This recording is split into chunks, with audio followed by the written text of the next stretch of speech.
Buenos días, gracias por la invitación, ¿verdad? Para hablarles sobre un poco de hepatocarcinoma. Yo soy la doctora Rixa Anabel Calero, soy oncóloga médica, graduada en la Escuela Latinoamericana de Medicina como médico general y posteriormente hice mi especialidad en el Instituto Nacional de Oncología en La Habana, Cuba. Trabajo en dos instituciones, trabajo en el Hospital General San Felipe y trabajo en el Seguro Social y tengo mi clínica privada pues en Clínicas Millennium y en el Centro Urológico Hondureño. El día de hoy pues nos compete poder platicar un poco sobre una enfermedad muy temible, ¿verdad? Uno de los cánceres que está cobrando mayor vida hoy en día, como lo es el hepatocarcinoma. Para empezar, ¿qué debemos saber sobre el hígado? O sea, ¿qué datos importantes podemos tener sobre el hígado?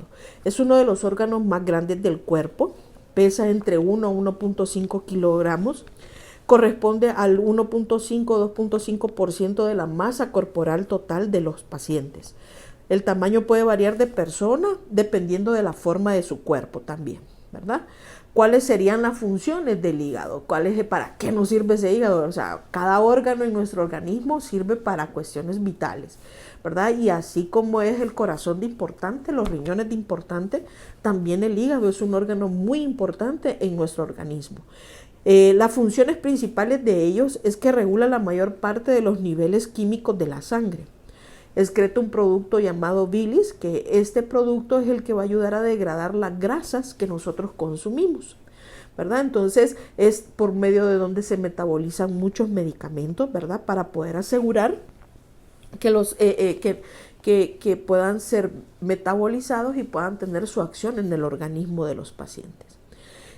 Como todo órgano humano, el hígado tiene sus partes, ¿verdad? El hígado se divide en lóbulo derecho y en lóbulo izquierdo. Cada lóbulo tiene segmentos. ¿Esto por qué es importante? Porque dependiendo del segmento que se ve afectado o dependiendo de los segmentos que se puedan ver afectados, es cuando los cirujanos evalúan la posibilidad, ya sea de lobectomías o de segmentectomías, donde se sitúan neoplasias malignas, o en un dado caso, si llegara a tener criterio, pues un trasplante hepático, dependiendo de la afectación que se pueda ver en el hígado, ¿verdad? Dentro de las generalidades, en el hepatocarcinoma se dice que el hepatocarcinoma es el cáncer primario más frecuente en el hígado. ¿Por qué se dice esto? Porque tenemos que tener entendido que es muy diferente cuando un tumor primario de otro órgano hace metástasis al hígado. O sea, por ejemplo, un cáncer de mama puede hacer metástasis al hígado, pero esto no quiere decir que esto sea un hepatocarcinoma, sino que el hepatocarcinoma es la enfermedad, es el cáncer primario de hígado. Y dentro de estos cánceres, el más frecuente es el adenocarcinoma hepático, ¿verdad? Porque pueden haber sarcomas, pueden haber linfomas de hígado, etcétera. Pueden haber otro tipo de histologías y no necesariamente un adenocarcinoma. Pero sí el más frecuente es el adenocarcinoma hepático. En un 90% de los casos de tumores primarios de hígado. Es la segunda causa de muerte en el mundo. Se estima que tiene una incidencia de 850,000 casos al año y probablemente aumente en los próximos años, que es lo que hemos estado viendo últimamente en nuestros consultorios, ¿verdad? Mayor número de pacientes con esta patología cuando antes era bastante raro. Es el quinto cáncer más frecuente en varones y el noveno en mujeres. Pero a pesar de tener un primero o un segundo lugar en incidencia, sí tiene una alta mortalidad. Una vez que se diagnostica un hepatocarcinoma, o sea, la sobrevida de los pacientes es bastante corta. Pero es una enfermedad bastante prevenible, ¿verdad? El principal factor de riesgo que se relaciona con el hepatocarcinoma es la cirrosis hepática. Por eso es que les digo que es una enfermedad bastante prevenible, porque en el momento en que se detectan los factores de riesgo en los pacientes, podemos actuar sobre ellos para entonces poder evitar llegar a un hepatocarcinoma avanzado y que esto nos lleve ¿verdad?, a una enfermedad terminal. El hepatocarcinoma es en gran medida un problema de las regiones menos desarrolladas del planeta, siendo así los países del Pacífico donde se observan la mayoría de los casos. En Honduras se estima que para el año 2020 fueron diagnosticados 456 casos de cáncer como un tumor primario en hígado, y 424 personas perdieron la vida a causa de esta enfermedad. Si ustedes escuchan, prácticamente de los 456, pocos pudieron sobrevivir.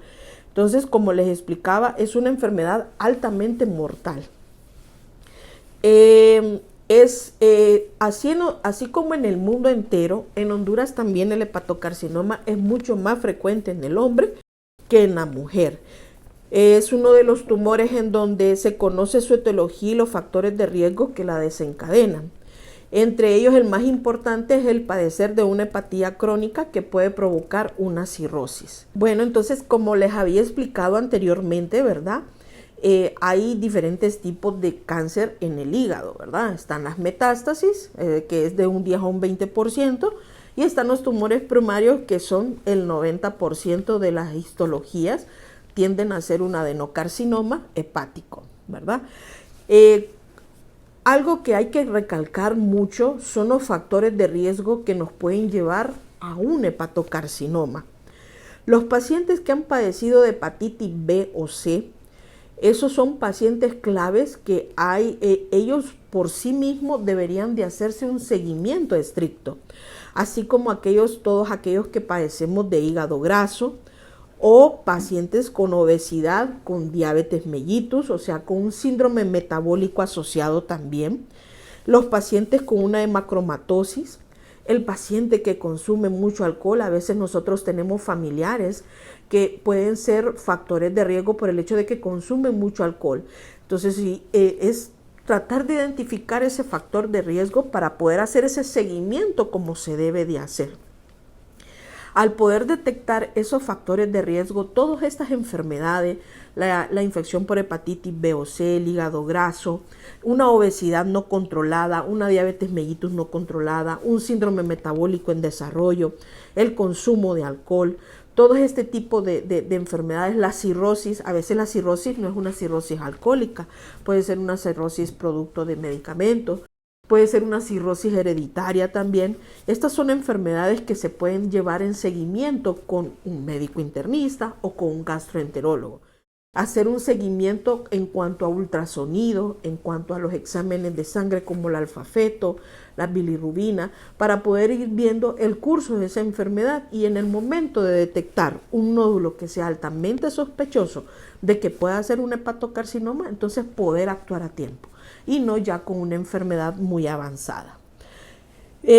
Siempre he dicho yo que el secreto del control del cáncer en el mundo entero es la prevención del mismo.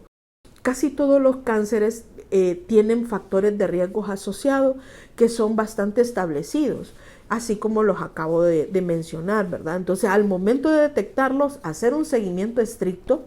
Ese seguimiento nos va a lograr poder diagnosticar estas enfermedades muy tempranas. Esto vendría a reducir costos a nivel de las sociedades, ¿verdad?, y a nivel de las familias. Entonces, tener la prevención de los factores de riesgo es un pilar vital en todo esto. Ahora la gente podrá decir, sí, pero ¿cuáles son los síntomas y los signos del hepatocarcinoma? Muy bien. Dentro de los principales signos y síntomas tenemos una pérdida de peso en el paciente, pero una pérdida de peso que no tenga una explicación. Por ejemplo, alguien que se puso a dieta, no podríamos hablar de que tenga una pérdida de peso notable. Es una pérdida de peso que no se relaciona con nada, ¿verdad? Tenemos la pérdida del apetito. Por lo general los pacientes empiezan a no querer comer, empiezan por las comidas sólidas y terminan pues con los líquidos que no desean seguir tomándolos, ¿verdad? Hay una sensación de llenura posteriormente al comer. Van notando que tal vez el pantalón no nos queda. ¿Por qué? Porque tal vez el abdomen ha aumentado de tamaño. A veces se puede asociar con agrandamiento del vaso. porque las patologías hepáticas siempre se acompañan de hipertensiones portales que provocan un agrandamiento del vaso también. A veces hay pacientes que empiezan a aparecerles ganglios en las axilas o en las fosas supraclaviculares. Hay pacientes que empiezan a tener mucho decaimiento marcado. Hay pacientes que pueden llegar a presentar las escleras amarillas, o sea, todo lo que es la conjuntiva del ojo se pone amarillo, debajo de la lengua, las manos se nos pone amarilla, o sea, esos son síndromes ictéricos que se asocian a los hepatocarcinomas. Esos son los principales síntomas y signos. ¿Cómo se puede hacer un diagnóstico de un hepatocarcinoma? Para empezar, con un simple ultrasonido, se puede iniciar haciendo el diagnóstico de esta enfermedad. El ultrasonido pues va a detectar, ¿verdad?, si llegara a existir lo que es el líquido ascítico dentro del abdomen, o si en el hígado se observa alguna masa de bordes irregulares o nódulos pequeños que se puedan asociar. Una vez que se detecta esto, que es altamente sospechoso por ultrasonido, el estudio ideal para poder confirmar es una tomografía hepática trifásica. Este tipo de estudio es un estudio tomográfico, una tomografía axial computarizada, en la cual se estudia solamente el hígado y se estudia la característica de estos nódulos que se presentan en la tomografía. Lógicamente, asociado a eso, aparte de los estudios tomográficos, una vez que se detecta la enfermedad, podemos asociarlo con los análisis de sangre. Dentro de ellos, la función hepática, las bilirrubinas, los tiempos de coagulación. Importante ver la alfa-fetoproteína, que es el marcador principal, es el marcador tumoral principal asociado al hepatocarcinoma. Cuando nosotros, entre los radiólogos y los oncólogos, nosotros tenemos un idioma en donde nosotros le llamamos idioma radiológico. Cuando ellos nos describen las lesiones hepáticas y pues nos dan los rasgos, en donde ellos los subdividen por LIRADS, le llaman ellos. Dependiendo de las características que va teniendo el hígado, ¿verdad?, en el momento de realizar el estudio, se evalúa una fase arterial, una fase portal, el lavado que pueda tener este contraste a nivel de todas estas lesiones, y eso pues le da una puntuación. Cuando nosotros tenemos un LIRAD 4, un LIRAD 5 asociado a una alfa-fetoproteína elevada, no es necesario hacer una biopsia hepática, porque ya está más que entendido que es un hepatocarcinoma. Ya con eso se puede hacer el diagnóstico. Es importante, ¿verdad?, que siempre que nos hagamos estudios, si nos hacemos estudios imagenológicos, no hay que alarmarnos, siempre hay que buscar la ayuda del médico. No pretendamos poder leer un estudio radiológico, ¿verdad?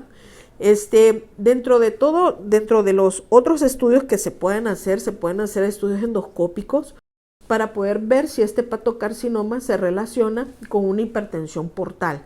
Lógicamente, cuando el hígado aumenta de tamaño, se produce cambios en el organismo que producen la hipertensión portal, que se caracteriza por varices esofágicas, se caracteriza por un agrandamiento del hígado, por todo este tipo de síntomas. Entonces, esto es importante porque son cosas que a nosotros como oncólogos nos ayuda a tomar decisiones, ¿verdad? Realmente la biopsia en un hepatocarcinoma solamente está prescrito si no es tan claro por medio de la tomografía trifásica que sea un hepato. Y tenemos una alfa-fetoproteína que tal vez esté en sus parámetros normales. Solo en este punto es que sería aceptable hacer una biopsia hepática. Siempre es importante, nosotros los oncólogos no solamente evaluamos estudios, evaluamos al paciente, evaluamos su performance status, evaluamos los estudios imagenológicos, los estudios de sangre, evaluamos la función hepática en el paciente para poder definir los tratamientos. Por eso, definir la función hepática es fundamental. Es importante que cuando se hace este seguimiento por medio de ultrasonidos, a pacientes con diagnóstico de hepatocarcinoma, es importante que cuando aparezcan nódulos altamente sospechosos en pacientes con cirrosis, es importante que sean seguidos por medio de gastroenterólogos. ¿Por qué? Porque ellos van a saber en el momento idóneo en donde van a tener que intervenir, en donde este nódulo puede cambiar. Siempre un consejo que yo le doy a mis pacientes: si tú tienes un diagnóstico de cirrosis y te estás haciendo un seguimiento por medio de ultrasonido, tiene que ser siempre el mismo radiólogo, siempre. ¿Por qué motivo? Porque él nos va a ayudar a poder decir si existe algún cambio en estos nódulos. Entonces, por eso siempre es importante que el mismo radiólogo que nos miró desde un principio, continuarlo viendo, continúe el seguimiento para que en el momento en que exista un cambio en estas patologías, pues él pueda intervenir de la forma más apropiada. Como les explicaba, ¿verdad? Nosotros los oncólogos necesitamos una serie de estudios y evaluar al paciente en su totalidad. Nosotros tenemos un sistema que nosotros le llamamos el sistema de estadiamiento al paciente oncológico. ¿En qué consiste este sistema de estadiamiento? Nosotros evaluamos la T, que es el tumor, evaluamos la N, que es la presencia de ganglios, y evaluamos la M, que es las metástasis. Esto se divide o sea, existe el T1, el T2, el T3, el T4, el N1, el N2, existe el M1, etcétera, y esto hace una etapa clínica. Dependiendo de esa etapa clínica es cuando nosotros entonces tomamos la decisión terapéutica en el paciente. Por lo general, las etapas tempranas, etapa 1, etapa 2, son etapas en donde el paciente puede tener la opción terapéutica del tratamiento quirúrgico. O sea, este paciente puede tener esa opción de poder hacerse ya sea un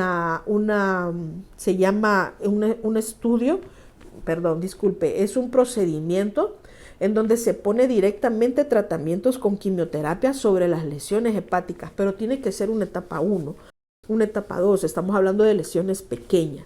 O también pacientes que son candidatos a trasplante, pues se les puede ofertar lo que es el trasplante. Así como también se pueden hacer los tratamientos quirúrgicos de hacer lobectomías del hígado o segmentectomías dependiendo de la enfermedad que exista.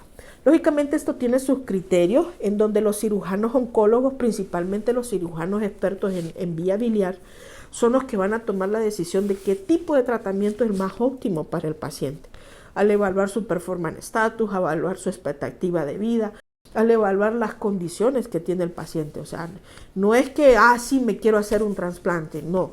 O sea, todo tiene su criterio. Ya las etapas 3 son enfermedades un poco localmente avanzadas, en donde ya entran otros tipos de terapias, y las etapas 4, que ya son las etapas metastásicas, en donde por lo general este tipo de paciente, ya cuando están en una etapa 4, pues lo que nosotros tomamos decisión es de cuidados paliativos.